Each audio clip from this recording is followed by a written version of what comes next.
Ya, shalom Bapak Ibu yang sedang bergabung bersama kami di live streaming saat ini dalam seminar kita mengenai signifikansi baptisan air dalam keselamatan ya orang-orang percaya. Dan kita sekarang sedang masuk dalam seri yang ketiga, berbicara apakah baptisan air itu adalah syarat keselamatan bagi orang percaya. Dan persoalan ini nanti akan saya bahas dalam satu teks, yaitu dalam Markus 16 ayat 16. Kita harus tahu dulu Bapak Ibu, Saudara yang terkasih, mengapa topik ini diangkat ya, kami bahas topik ini, karena ada sekelompok orang atau sebagian ya dari denominasi gereja telah mengharuskan baptisan air itu dilakukan dengan asumsi atau dengan premis bahwa baptisan air ini adalah salah satu syarat keselamatan. Salah satu syarat seseorang itu diselamatkan atau diampuni. Dan salah satu teks yang mereka gunakan itu adalah Markus 16 ayat 16. Makanya penting untuk melihat bagaimana sebenarnya teks Markus 16 ayat 16 ini dipahami. Tolong PowerPoint saya, Pak Jul.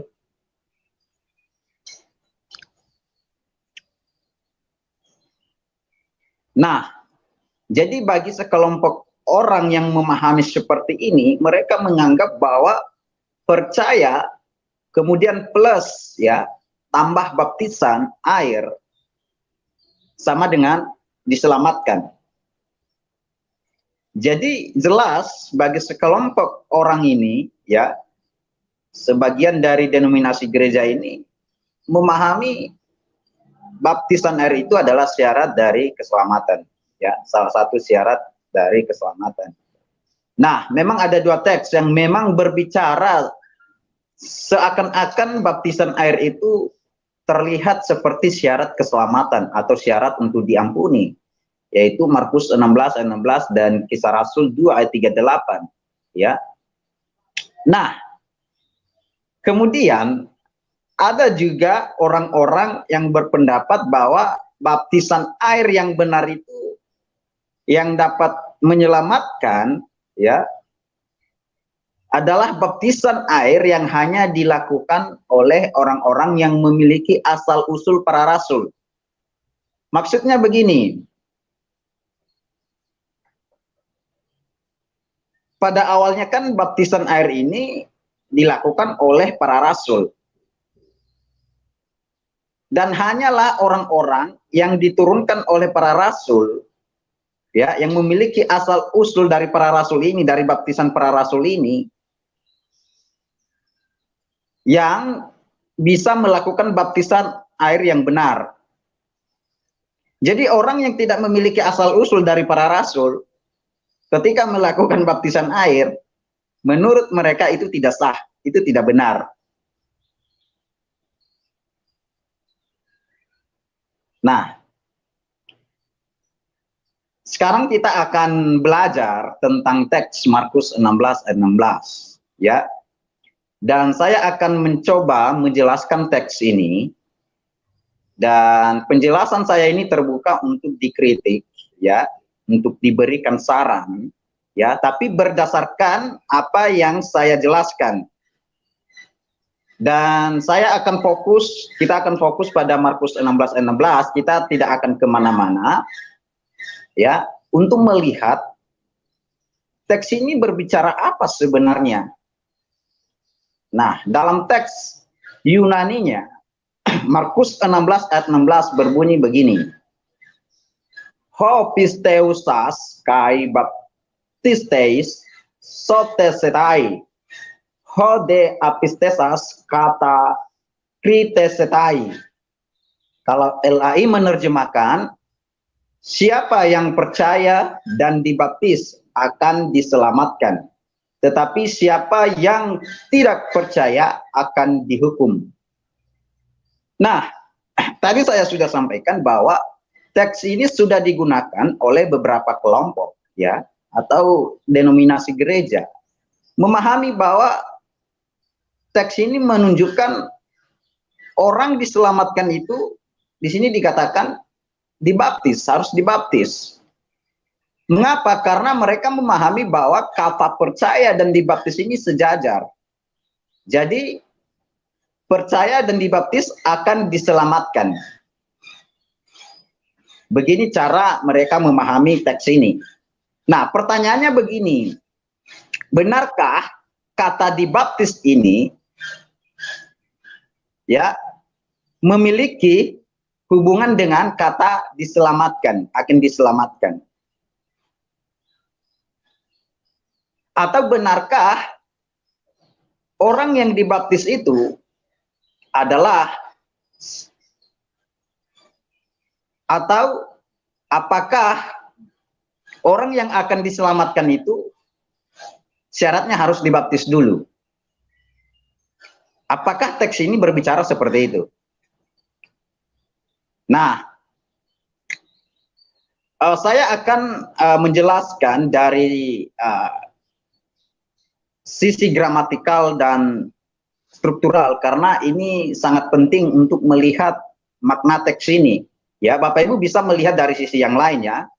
Jadi menurut saya Markus 16:16 dengan persoalan yang ada itu akan terselesaikan ya dalam gramatikal, struktural dan teologis, juga nanti juga dalam hal konteks juga bisa diselesaikan, ya. Nah, ini diperhatikan. Teksnya tadi, opisteosas, ya, orang yang percaya, kai baptisteis, dan yang dibaptis, sotesetai, akan diselamatkan. Kita akan melihat frasa ini, ya. Kita akan lihat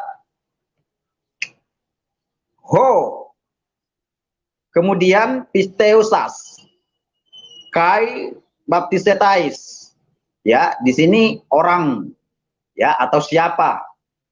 Kemudian ini pisteusas, yang percaya dan yang dibaptis. Lalu sotesetai, akan diselamatkan. Nah, Bapak Ibu perhatikan kata ho di sini, ya, ini adalah artikel, ya. Tapi menarik, kita harus melihat hukum gramatikalnya. Artikel ho jika digunakan, ya, bersama atau dengan partisip, lihat ya, kata pisteosas dan baptistesis ini adalah partisip, ya, nanti saya jelaskan. Jadi kedua kata kerja ini partisip. Nah, dalam hukum gramatikal, kalau kata ho digunakan bersama dengan kata kerja partisip, itu menunjukkan dua hal. Yang pertama, itu menunjukkan bahwa partisip itu sebagai substantif. Apa itu substantif?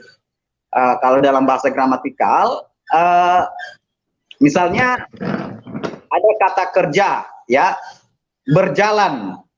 Tapi kalau dia partisip substantif, menunjukkan substantif, maka dia harus diterjemahkan orang yang berjalan. Jadi orang di sana menunjukkan substantif, ya. Kemudian yang kedua adalah kalau dia, ya, kalau artikel ho ini digunakan bersama dengan kata kerja partisip, kata itu membentuk, ya, kata kerja partisip di sini sebagai klausa relatif. Nah, Bapak Ibu perhatikan, klausa relatif itu ditandai, ya, atau apa namanya, untuk melihat apakah kalimat itu adalah klausa relatif, maka setiap klausa relatif itu diawali dengan terjemahan, kalau lihat di Alkitab, ya, barang siapa, setiap orang, ya, siapa saja, siapapun. Nah, jadi dari sini kita paham bahwa artikel ho di sini menunjukkan bahwa pisteosas ini dan baptistesis ini adalah substantif, dan klausa relatif. Maka artikel ho ini bisa diterjemahkan bersama dengan pisteosas ini adalah barang siapa atau siapa saja atau tiap orang. Ya, jadi artikel ho ini bisa diterjemahkan barang siapa, siapa saja, tiap orang, atau bisa orang saja, ya. Nah, kemudian kata kerja pisteosas itu adalah partisip aorist aktif tunggal, ya. Lihat, partisip aorist. Perhatikan ya, dalam gramatikal, kalau kata kerja utamanya aorist dan kata kerja partisipnya juga aorist, itu menunjukkan sama dengan yang saya jelaskan kemarin, ya, dia partisip present, ya, itu menunjukkan bahwa waktunya itu kontemporer, ya. Apa artinya? Kata kerja utama dengan kata kerja partisip itu dilakukan pada waktu yang sama. Nah, apa kata kerja utamanya dalam teks ini? Ini dalam ayat 15 sebelumnya. Di sana dikatakan, lalu ia berkata kepada mereka, pergilah ke seluruh dunia, beritakanlah. Nah, ini kata kerja utamanya. Kata kerja beritakanlah itu adalah imperatif aorist. Jadi kata kerja utamanya aorist dan kata partisipnya juga aorist. Maka tindakannya harus kontemporer. Artinya beritakan dan percaya dan dibaptis itu dilakukan pada waktu yang sama. Ini harus jelas, ya. Kemudian kata kerja pisteos ini voice-nya aktif. Apa artinya? Artinya adalah bahwa kalau dia aktif berarti voice-nya aktif. Tindakan, yang melakukan tindakan, ya, orang, ya, subjek ini, ya, orang ini yang melakukan tindakan sendiri untuk percaya. Nah, dia tunggal, berarti yang dimaksud hanya satu orang, ya. Jadi bisa diterjemahkan barang siapa yang percaya. Oke? Nah, kemudian kai. Kata kai di sini menghubungkan kata kerja pisteosas dan kata kerja baptisteis atau menyetarakan, ya. Artinya kata kerja pisteosas ini sejajar dengan kata baptisteis. Ini secara struktural, ya, kita harus jujur.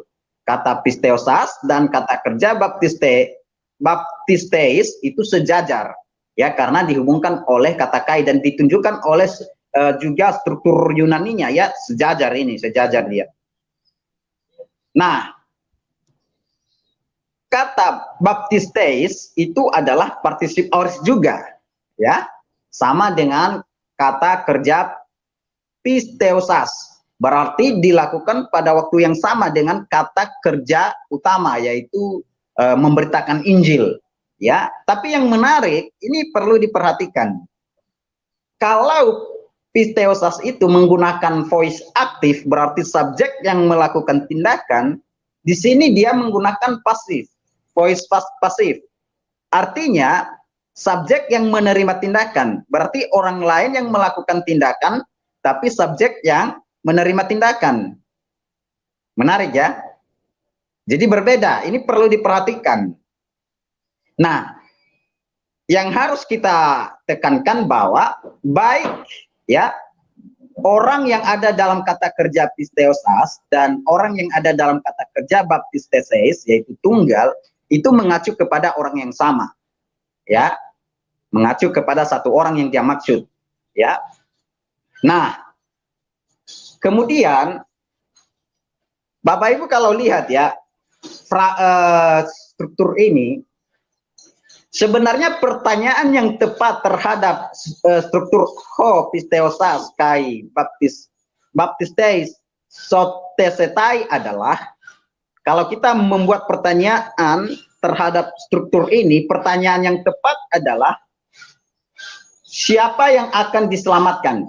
Siapa yang akan diselamatkan? Dia akan diselamatkan. Jadi siapa yang akan diselamatkan ini? Maka jawabannya adalah ho. Jawabannya ini, karena kalau Bapak Ibu perhatikan, garis ini adalah subjek. Kata yang ada dalam garis ini adalah subjek. Lalu ada garis ini yang memisahkan, menunjukkan bahwa kata ini adalah verb, kata kerja. Nah, jadi subjeknya adalah ini. Lalu kenapa strukturnya dibuat seperti ini?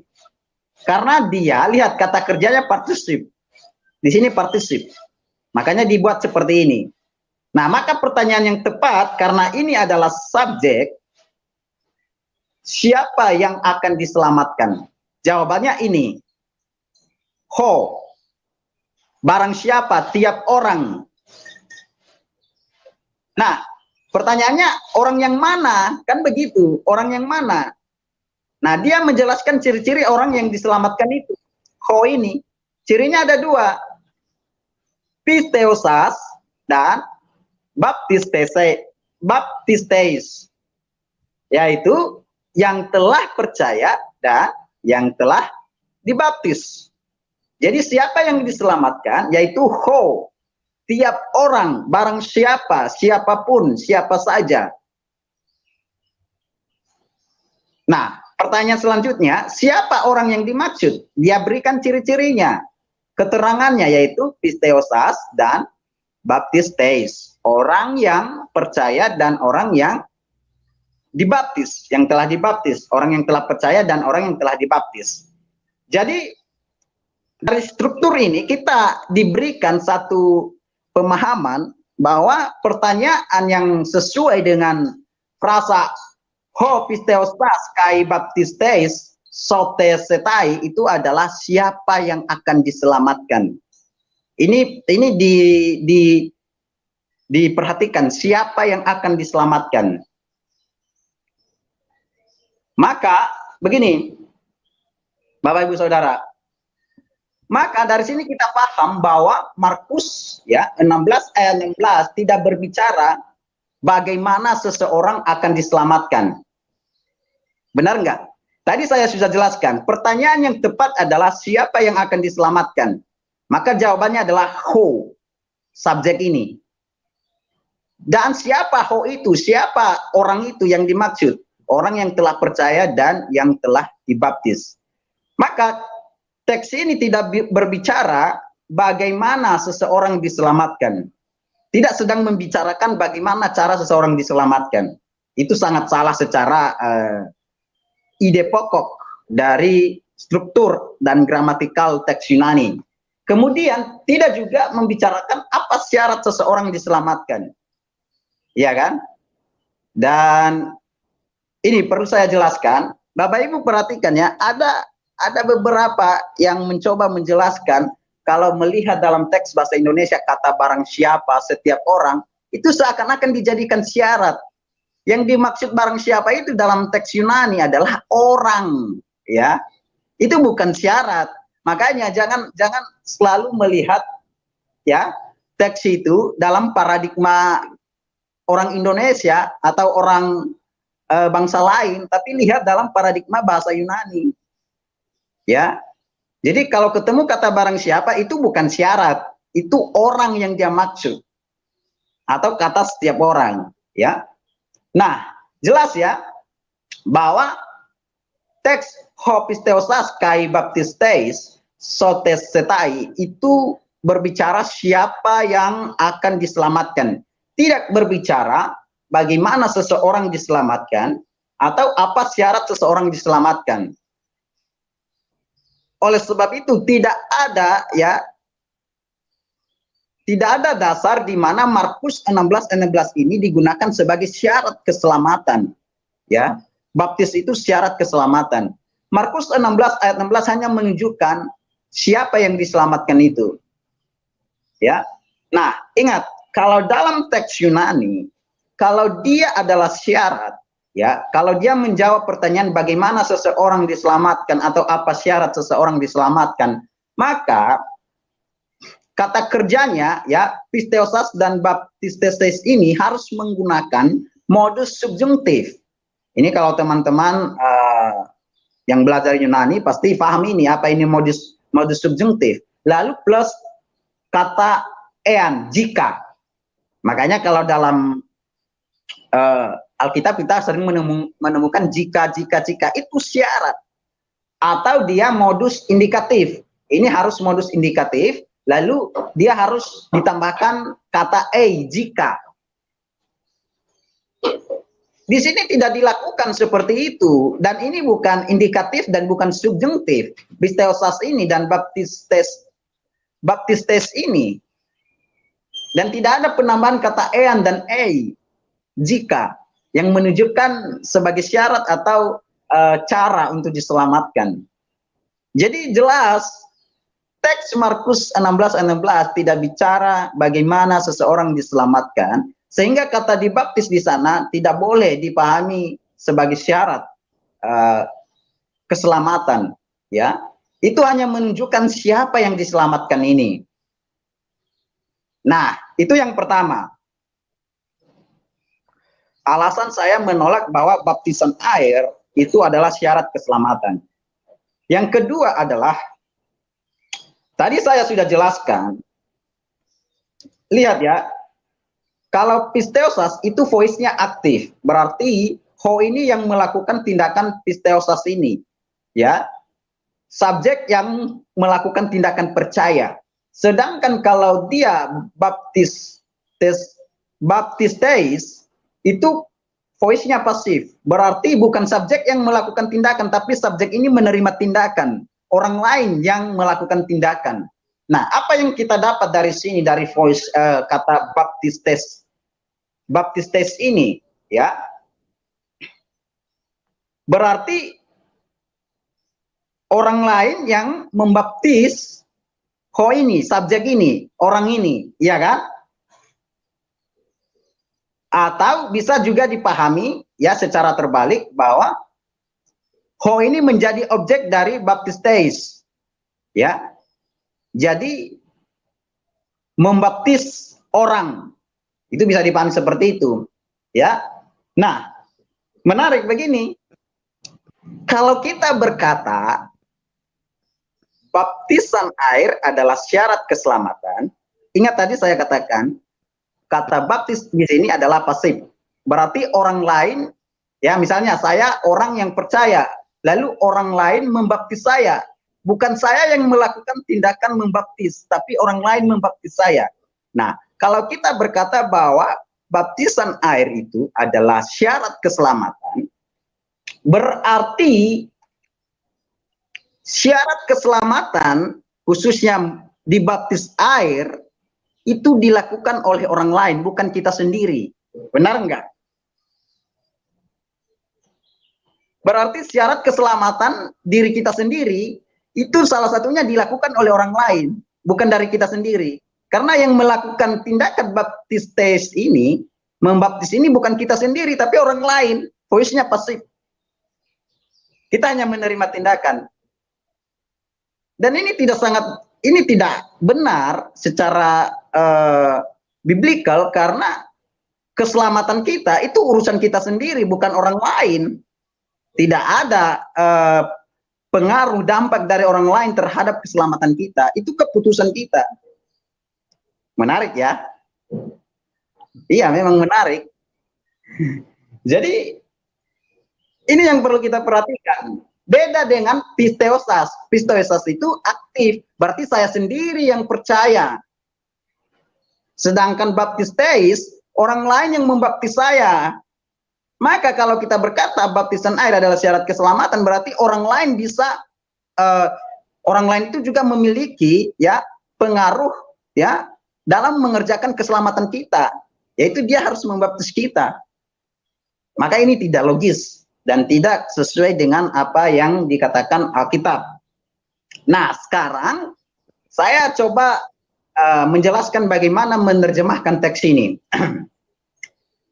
Frasa ho, ya, ho pisteosas kai baptistes sotesetai, bisa diterjemahkan, saya setuju dengan LAI, orang yang percaya dan dibaptis akan diselamatkan. sebenarnya kalau kita mencoba memahami teks ini secara sederhana, kita punya paham yang benar dan maksudnya tidak sampai pada kesimpulan bahwa baptisan air itu syarat keselamatan. Coba ya, diperhatikan baik-baik. Orang yang percaya dan dibaptis akan diselamatkan. Lihat, kata kerja baptisteis berhubungan dengan kata kerja pisteosas, ya, karena ada kai. Dia hanya berhubungan dengan kata kerja pisteosas. Artinya apa? Ini sebenarnya menunjukkan orang yang percaya itu dibaptis. Dibaptis. Ya, jadi orang yang percaya dibaptis. Oke? Itu dipahami. Dari sini kita paham bahwa baptisan itu tidak ada dalil dalam keselamatan, tidak ada efeknya dalam keselamatan, karena orang yang dibaptis itu dikatakan orang yang percaya. Benar enggak? Jadi teks ini sebenarnya menunjukkan bahwa orang percaya itu dibaptis. Ya, atau bahasa selanjutnya, bahasa sederhananya, orang yang percaya kemudian dibaptis. Jadi kata baptisteis ini tidak ada hubungan dengan sotesetai. Ya. Jadi ilustrasinya begini, saya kasih ilustrasi terjemahan orang yang percaya dan dibaptis akan diselamatkan. Perhatikan, ini aktif, percaya, dibaptis pasif, ya. Perhatikan terjemahannya, ilustrasi terjemahannya saya berikan begini. Orang yang makan dan dibayar akan kenyang. Sederhana kalau kita melihat ilustrasi ini. Pertanyaannya, siapa yang kenyang? Ya, yang makan. Tindakannya yang makan, bukan dibayar. Dibayar ini berhubungan dengan tindakan makan. Artinya ketika dia sudah makan, maka dia harus dibayar, orang lain yang membayar. Ya, jadi dibayar ini tidak membuat orang kenyang. Yang membuat orang kenyang itu makan. Demikian juga orang yang percaya dan dibaptis akan diselamatkan. Yang membuat orang diselamatkan adalah percayanya, bukan dibaptis. Nah, kemudian Bapak Ibu perhatikan. Di sini dikatakan the ho apistesas kata kretesetai, ya. Kalau dalam teks bahasa Indonesia dia bilang tetapi, ya, tetapi dia kontraskan di atas tadi. Siapa yang tidak percaya akan dihukum. Siapa? Orang yang tidak percaya, ya, dari kata apistesas, ya, itu tidak, pistos percaya, jadi tidak percaya. Siapa? Orang yang tidak percaya akan dihukum. Ini juga menjelaskan siapa yang akan dihukum, yaitu orang yang tidak percaya. Menarik ya, ini tidak dikatakan yang akan dihukum itu adalah orang yang tidak percaya dan orang yang tidak dibaptis. Ini menekankan bahwa sekalipun orang tidak dibaptis air dan ini tidak ada penghukuman bagi dia, ya. Ini hanya menunjukkan bahwa dalam teks ini, ya, dalam teks ini orang yang dihukum itu orang yang tidak percaya, ya, apistesas. Dan jelas secara biblikal itu juga misalnya dalam Yohanes 3 ayat 16 dikatakan karena begitu besar kasih Allah akan dunia ini, ya, sehingga dia mengaruniakan anaknya yang tunggal sehingga setiap orang yang percaya kepadanya tidak binasa melainkan beroleh hidup yang kekal. Karena kita diselamatkan itu karena percaya, ya, ya, bukan karena dibaptis. Jadi teks selanjutnya pun, ya, secara konteks itu sudah terbantahkan bahwa baptisan air itu bisa menyelamatkan orang, ya. Nah, kemudian kalau kita berkata baptisan air itu bisa menyelamatkan, itu sangat kontradiksi, ya, tidak sesuai dengan ide besar dari seluruh Alkitab tentang keselamatan, ya, di mana Alkitab, ya, secara komprehensif menegaskan bahwa orang diselamatkan itu hanya melalui percaya. Tidak ada lagi yang lain. Ya. Tidak ada percaya plus baptis baru diselamatkan. Percaya saja kamu diselamatkan. Terima kasih Bapak Ibu. Demikian presentasi saya. Saya kembalikan kepada Bang Julitinus.